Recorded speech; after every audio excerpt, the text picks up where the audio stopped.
Hello बच्चों, good evening. Next lesson के लिए आज फिर से नेक्स्ट में हमको वेदांत दर्शन के फंडामेंटल प्रिंसिपल्स की हम लोगों ने बात की थी। अब हम लोग वेदांत दर्शन और शिक्षा यानी वेदांत दर्शन एंड एजुकेशन के बीच रिलेशनशिप या वेदांत दर्शन से शिक्षा को क्या मिला, शिक्षा में क्या चेंजेस हुए या क्या बेहतर है शिक्षा के लिए, इस पे हम लोग बात करेंगे आज।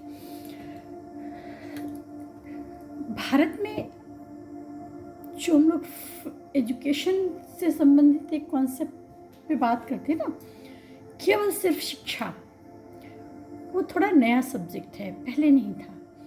पहले तो दर्शन ही था। मतलब जो वैदिक कालीन शिक्षा की अगर हम लोग बात करें, वैदिक कालीन युग की हम लोग बात करें, तो उसमें दर्शन ही एकमात्र विषय हुआ करता था और इसके सारे उप विषय होते थे। चिकित्सा शास्त्र है, अभियांत्रिकी है,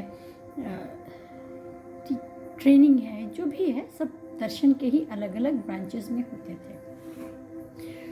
और वेदांत दर्शन में भी अगर हम लोग देखते हैं, बात करते हैं, तो इसमें भी कहीं स्पेसिफिकली शिक्षा को डिफाइन या स्पेसिफिकली शिक्षा की बात नहीं की गई है।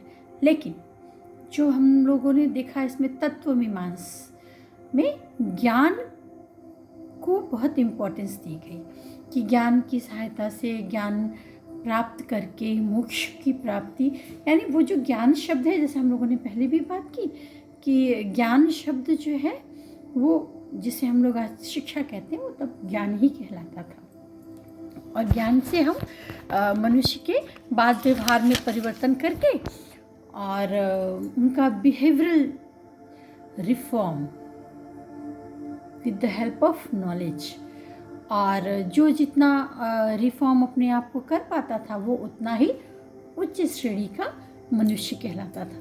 दर्शन सिर्फ और सिर्फ ह्यूमन बीइंग के लिए है, ये तो हम लोग समझ ही रहे हैं। अब जैसा पता है हमें कि शिक्षा एज अ कॉन्सेप्ट, जो हम लोग आज की शिक्षा पढ़ रहे हैं, आज जो हम लोग देख रहे हैं, ये पहले नहीं था। पहले शिक्षा का कॉन्सेप्ट अगर हम लोग बात करते हैं तो ज्ञान, और ये जो ज्ञान है उसका अल्टीमेट एम मुक्ति था। तब जब आपको ज्ञान की प्राप्ति होगी तब आप मुक्ति की ओर अग्रसर होंगे। और मुक्ति से मतलब था ये मोह माया से, देह विदेह से, हर तरीके की मुक्ति वो हम लोग पहले ही डिफाइन कर सकते हैं। और इसमें बात हुई थी कि विद्या वही है जो हमें मुक्ति प्रदान करे, यानी विद्या वो है जो हमें सर्वोच्च, हमारे सर्वोच्चतम शिखर पे ले जाए। प्रत्येक व्यक्ति की अलग अलग कैपेसिटी होती है, कैपेबिलिटी होती है। हर व्यक्ति के उसके हाईएस्ट लेवल तक ले जाने का नाम हमारे हिसाब से मुक्ति है, कि वो फिर छोटी छोटी ऑब्स्टिकल से नहीं डरेगा, नहीं घबराएगा और मुक्ति को प्राप्त करेगा, मोक्ष को प्राप्त करेगा, ईश्वर के परम स्थान को प्राप्त करेगा।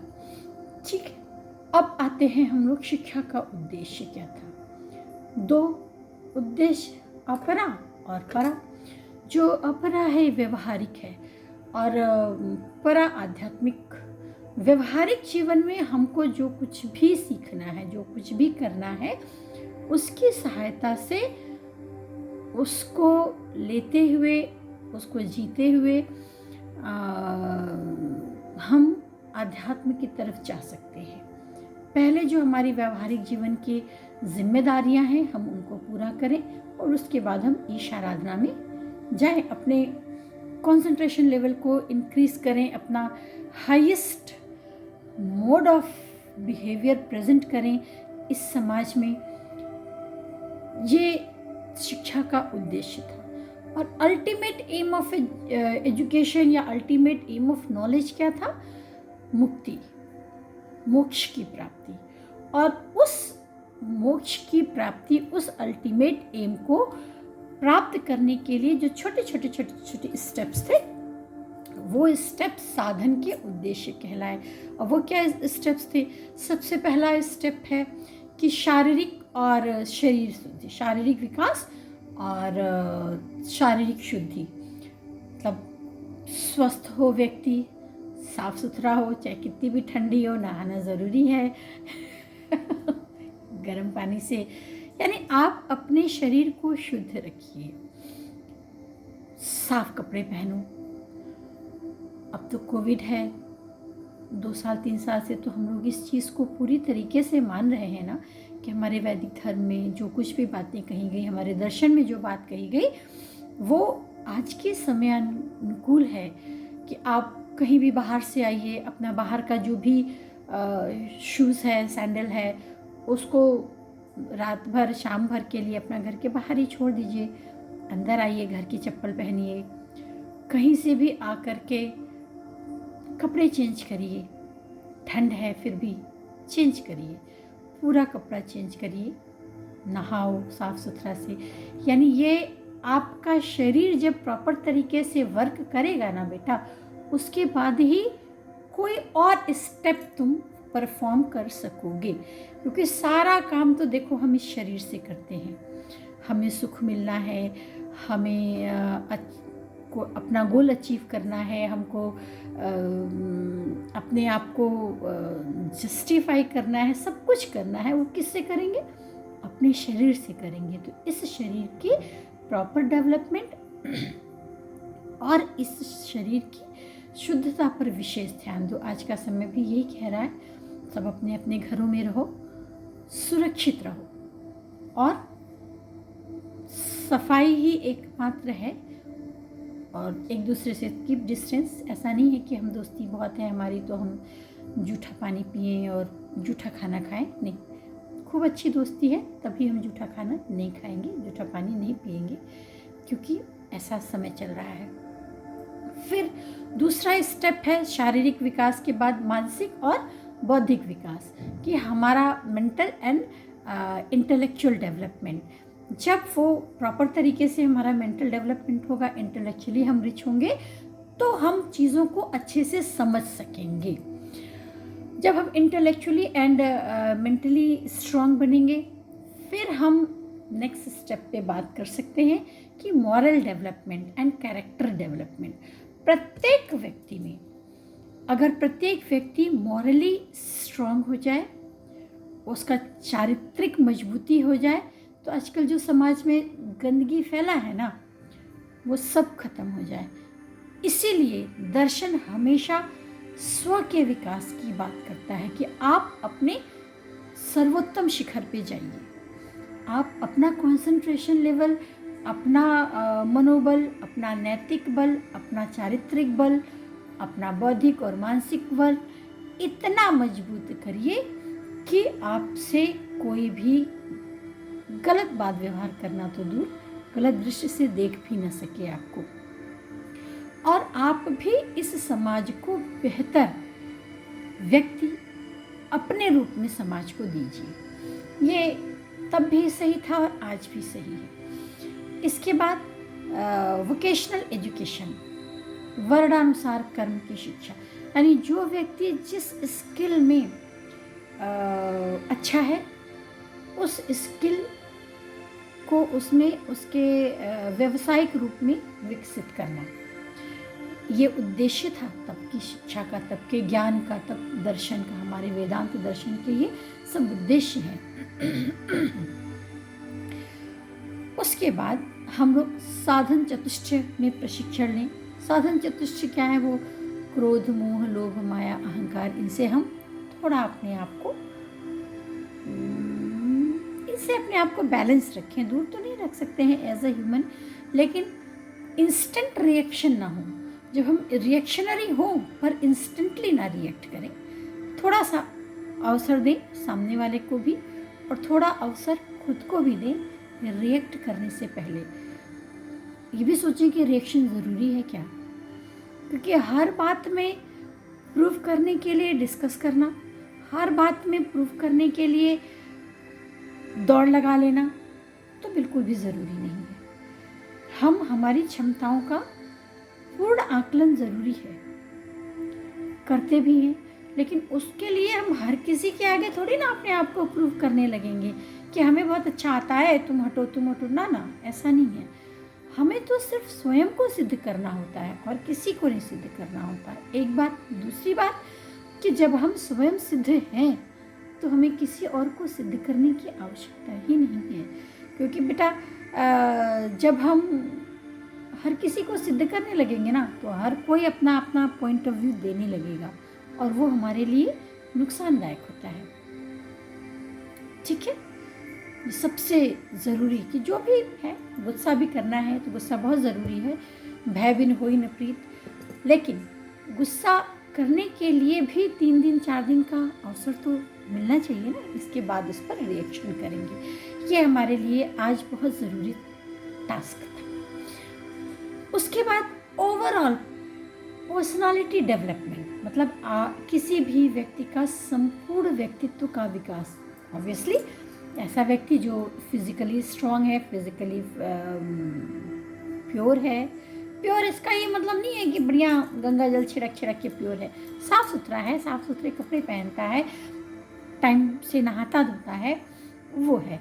फिर उसका मेंटल एंड इंटेलेक्चुअल डेवलपमेंट बेहतर तरीके से है, moral and character build strong है, वो अपनी जो भी स्किल उसने चुनी है उस स्किल में अपना रोजी रोटी कमा सकता है, अपने और अपने ऊपर निर्भर लोगों को संतुष्ट कर सकता है अपनी उस स्किल की सहायता से, और इंस्टेंट रिएक्शन ना दे, चाहे वो क्रोध गुस्से की बात हो, चाहे वो किसी चीज़ के प्रति आसक्ति हो, चाहे अहंकार हो। एटीट्यूड दिखाना तो होता है, हम लोग का तो एक रूल है ना, यू हैव टू से द एटीट्यूड। लेकिन इस एटीट्यूड में अहंकार तो झलकता है और हमें अहंकार नहीं करना चाहिए, क्योंकि हमारा जो कुछ भी है सिर्फ हमारे ही भाग्य से नहीं है। हमारे आसपास जितने भी लोग हैं या जो हम पर आश्रित हैं, हम सबके हिस्से का काम करते हैं, तो सबके हिस्से में बंटना भी चाहिए। अहंकार तो कतई नहीं होना चाहिए। अहंकार आ जाएगा ना तो हम ब्रह्म की प्राप्ति नहीं कर सकेंगे। ये सबसे फंडामेंटल कॉन्सेप्ट है वेदांत दर्शन का। अगर आप में अहंकार आ गया तो आप फिर सीखेंगे नहीं। अब हम जैसे मान लो तुम्हें रोज़ कहते हैं बेटा पढ़ो, तुमको क्या लगता है कि हम एक दिन वो उठा लेंगे क्या है तुम्हारा रिवाइज्ड एग्ज़ाम टाइम करके, और I will be able to do that. Yes, definitely you will be able to do that. लेकिन तुम अगर प्रतिदिन करोगे तो तुम्हारी स्किल बहुत शार्प हो जाएगी, चाहे वो रीडिंग स्किल हो, चाहे वो राइटिंग स्किल हो। इस पर ज़रूर ध्यान देना। अब ब्रह्म ज्ञान की प्राप्ति हमारी शिक्षा का, वेदांत दर्शन के ज्ञान का अल्टीमेट एम है। तो हम जो है ब्रह्म ज्ञान के लिए बेटा अहंकार छोड़ेंगे, ब्रह्म ज्ञान के लिए अपने आप को बहुत स्ट्रांग करेंगे, अपना कंसंट्रेशन लेवल बहुत मजबूत करेंगे। अब ब्रह्म ज्ञान का ये मतलब नहीं हर किसी को ईश्वर नहीं मिलते हैं, पर हर किसी में ईश्वर हैं, ये हम समझेंगे, है ना।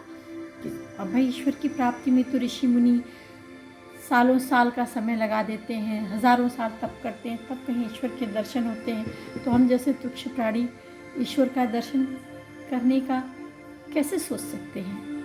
हाँ, ईश्वर हम में वास करता है, ये हम एक्सेप्ट करें और अपने आप को भी उतना ही मान सम्मान और स्नेह दें जितना हम किसी भी सम्माननीय व्यक्ति को देने का सोच सकते हैं। ठीक है, चलो अब पाठ्यचर्या सिलेबस, शिक्षा का सिलेबस क्या होगा इसके अनुसार, इसमें जो शंकर के हिसाब से, उनके अनुसार, वेदांत दर्शन के अनुसार अपरा और परा दोनों ही पक्षों से संबंधित ज्ञान और क्रियाओं का समावेश होना चाहिए। व्यवहारिक ज्ञान होना चाहिए जिससे कि व्यक्ति अपने सामान्य जीवन को अच्छी तरीके से जी सके। इसमें language, maths, number system, medical, ये सब मतलब जिससे हमारा सामान्य जीवन चल रहा हो, चल सकता है, वो सारी चीज़ें होनी चाहिए। और उसके बाद में आसन, प्राणायाम, योग, खाना खाना, ये सारी चीज़ें, खाने के भी नियम होते हैं, पानी पीने का भी नियम होता है, गट बोतल से पी जाते हैं सब ये सब उसमें बताया जाए, जिससे आप स्वस्थ शरीर के साथ, स्वस्थ दिमाग के साथ अपने घर परिवार को और अपने समाज को एक बेहतर जीवन शैली दे सकें। उसके बाद आध्यात्मिक लेवल पे जाते हैं, जो लोग वहाँ तक जा सकें उनके लिए है। अब जो हमने अभी बात कही ना कि हम में ईश्वर का वास है, तो कोई भी बोल सकता है कि ईश्वर का वास तो सब में है, तो सब इक्वल है, तो क्यों कोई अलग अलग काम करता है, अलग अलग लोगों का रिस्पेक्ट है, अलग अलग लोगों की बातें हैं, अलग तरीके से लोगों को हम डील करते हैं। तो उसका एकमात्र रीज़न है कि जो भी हम काम करते हैं, मनुष्य से मनुष्य में भेद जो है हमारे काम के द्वारा होता है, जो हम वर्क करते हैं, और एक कर्म भेद जनित डिफ्रेंशिएशन होता है। अब ये कर्म माया के हिसाब, माया के जाल में फंसा हुआ है व्यक्ति, तो उसके अकॉर्डिंग अपना काम करता है, ठीक है। और जो ये इस लेवल को पार करके हायर लेवल ऑफ स्टडीज़ में जाता है, कंसंट्रेशन लेवल को इंक्रीज करता है, उसको आध्यात्मिक शिक्षा दी जाती थी। ये इसका करिकुलम था, सिलेबस कह सकते हैं। अब आते हैं कि टीचिंग मेथड कैसा, वेदांत दर्शन के हिसाब से टीचिंग मेथड कैसा है। तो शंकर ने ज्ञान और ज्ञान की प्राप्ति के लिए बहुत वर्सेटाइल डिस्कशन किया, और जो थोड़ा सा हम लोग के पास में है वो है कि 4-5 विधियां हैं जिस पे हम लोग बात कर लेते हैं अभी। ज्ञान प्राप्त करने के लिए कौन से इंस्ट्रूमेंट्स हों, उपकरण हो, क्या हो। तो इन्होंने ज्ञान प्राप्ति के साधन को 2 भागों में बांट दिया। पहला ब्रह्म उपकरण और दूसरा आंतरिक उपकरण, बाह्य उपकरण और आंतरिक उपकरण। बाह्य उपकरण में जो हम एक्टिविटीज़ परफॉर्म करते हैं वो सारी, यानी कर्मेंद्रियां और ज्ञानेंद्रियां, जैसे हम देख सुन समझ सकते हो, काम करते हैं, ये सारे बाह्य उपकरण हुए। और आंतरिक उपकरण क्या हुए, जो हमारा मन, बुद्धि, अहंकार, चित्त, ये सब चीज़ें आंतरिक इंस्ट्रूमेंट हो गए, आंतरिक टूल हो गए, जिससे हम नॉलेज को गेन कर सकते हैं। चित्त तो मान लो एक अलग सत्ता है, बिल्कुल एकदम डिफरेंट, कि उसमें जिसका वो सबसे स्ट्रांग हो गया अकॉर्डिंग टू शंकर, वो आध्यात्म को प्राप्त होता है, मोक्ष को प्राप्त होता है। लेकिन इंद्रियां और हमारी जो जितनी भी एक्टिविटीज़ हैं उनकी सहायता से हम तब काम कर सकते हैं बेहतर, जब हमारा मन और चित्त दोनों एक साथ कोलैबोरेशन में हो, एक साथ काम करे। मतलब 2 मन ना हो, हम लोग बात करते हैं ना कि देखो 2 मन होगा तो काम नहीं करना, एक मन से ही काम करना। तो जब हम 2 मन पे होंगे तो अच्छा काम नहीं होगा। मतलब यहाँ पे हैं हम, काम कर रहे हैं, और दिल कहीं और लगा हुआ है कि हे भगवान असाइनमेंट का कॉपी लेके आना है, और क्लास है कि लंबी चल रही है। ऐसे नहीं, जब हम एक बार में एक काम करेंगे ना, तब ये टूल्स के यूज की बात है। वैसे भी मल्टीटास्किंग का एज है इसमें, लेकिन आई फील कि you should not be multitasking at the same time.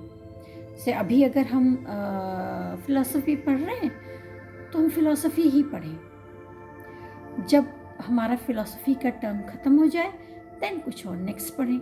ऐसा नहीं कर सकते कि अभी हम फिलॉसफी पढ़ रहे हैं तो हमारा जो है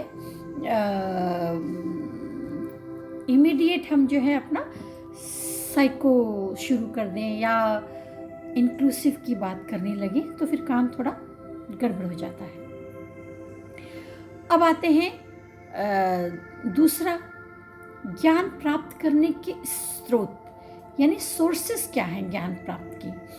वो 4 सोर्सेस बताए शंकर ने, वेदांत दर्शन में 4 सोर्सेस बताए गए नॉलेज को अचीव करने के।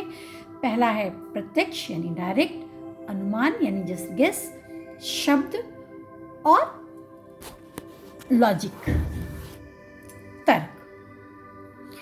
इन 4 की सहायता से हम नॉलेज को गेन कर सकते हैं। जैसे प्रत्यक्ष इंद्रिय को तब तक स्वीकार नहीं कर सकते हैं जब तक कि आत्मा के द्वारा प्रत्यक्ष नहीं हो जाता है संबंध।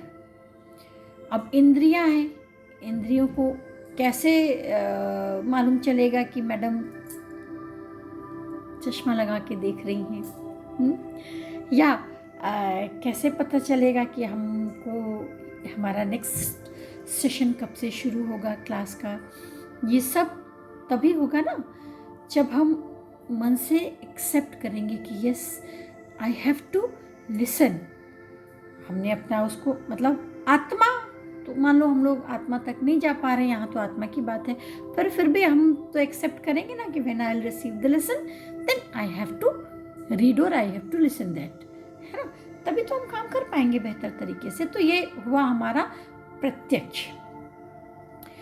अब हुआ अनुमान, जो भी हमने पहले प्रीवियस हमारे साथ घटित हुआ है किसी भी सिलसिले में, तो हम प्रेजेंट में कोई भी निर्णय जब लेते हैं तो उस निर्णय पर हमारे पास्ट में जो भी घटनाक्रम हुआ है उसका बड़ा असर होता है। तो हम अनुमानता ये कहते हैं ना कि पिछली बार तो ऐसा हुआ था, अभी देखते हैं वैसा हो, शायद हो जाए क्योंकि हो चुका है ऐसा काम। हम जो प्रीवियस अपने पूर्व अनुभवों की सहायता से जब हम अनुमान लगाते हैं और फिर आगे की तरफ एक्सीड करते हैं, ये अनुमान का यानी अनुभव के हिसाब से जब हम अपने आप सीखते हैं। सोर्स ऑफ नॉलेज एक हमारा एक्सपीरियंस भी है। उसके बाद में शब्द, शब्द मतलब श्रुति, सुन सुन के याद करते हैं ना अपने लोग। और पहले तो हमारी श्रवण शिक्षण व्यवस्था ही थी, सुन सुन के सब सूत्र और वेद याद कर कर के एक पीढ़ी से दूसरी पीढ़ी को स्थानांतरित किया जाता था, ठीक है। और लास्ट नॉट द लीस्ट, आज की डेट में भी ये बिल्कुल और बिल्कुल सही है कि हम लॉजिक पर किसी भी ज्ञान को तर्क की कसौटी पर पहले कस करके फिर उसको स्वीकार करेंगे, ठीक है।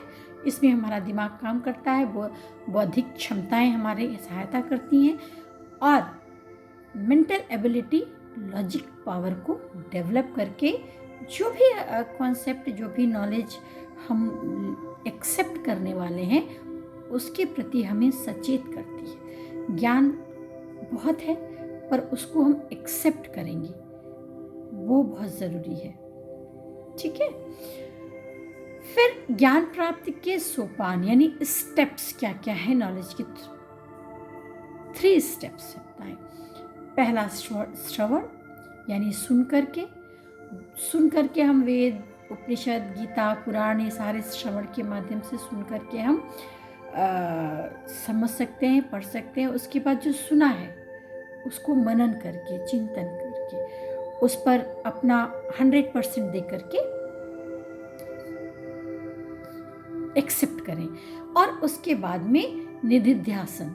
निधिध्यासन क्या है कि जो भी हमने नॉलेज हमको मिला है ना, जो भी ज्ञान हमने रिसीव किया है सुन करके, उस पर एनालिटिकल पॉइंट ऑफ व्यू से डिस्कस करना, और उसके बाद जब वो हमारी एनालिसिस पर खरा उतरे तब उसको अप्लाई करना है, एप्लीकेशन करना, ठीक है। फिर नेक्स्ट है नॉलेज गेन करने की कितनी विधियां हैं। तो बहुत सारी विधियां इन्होंने बताई हैं, लेकिन कुछ जो इम्पोर्टेंट है वो हम लोग अभी डिस्कस करते हैं। पहले तो प्रत्यक्ष यानी एकदम सामने से कोई आकर के हमें जो बता रहा है, एक तो वो हो गया। दूसरा, जो हमने अपनी इंद्रियों की सहायता से देख के, समझ के, सुन के, फील करके सीखा, वो हो गया। और जो तीसरा है वो हमने अपने लॉजिक के द्वारा एनालाइज करके फिर उसको गेन किया। उसके बाद में क्वेश्चन आंसर मेथड सबसे स्ट्रॉन्गेस्ट मेथड था। प्राचीन काल में शास्त्रार्थ हुआ करते थे, जिसकी सहायता से नॉलेज गेन करते थे लोग। ठीक है, वेट, थोड़ा सा बड़ा हो गया है ये लेसन, पर बड़ा था भी। फिर उसके बाद उपदेश विधि के द्वारा, व्याख्यान विधि, ये सारे मेथड्स हैं नॉलेज को अचीव करने की। सेल्फ स्टडी, स्वाध्याय, और उसके बाद में डिस्कशन, शास्त्रार्थ, फिर श्रवण, मनन और निधिध्यासन। सुनो, उस पर विचार करो, याद करो उसको, उसके बाद फिर लॉजिकली उसको एनालाइज करके फिर उससे एक्सेप्ट करो। ठीक है, इतना करते हैं आज, बड़ा लंबा हो जा रहा है। फिर डिसिप्लिन एंड सो नेक्स्ट पे करेंगे। अपना बहुत ख्याल रखना बच्चों, थोड़ा सा कठिन समय है, बाहर निकलो तो मास्क का उपयोग करो, सैनिटाइज़र से खुद को सैनिटाइज करो, डिस्टेंस रखो, बहुत ज़रूरी हो तभी घर से बाहर निकलो।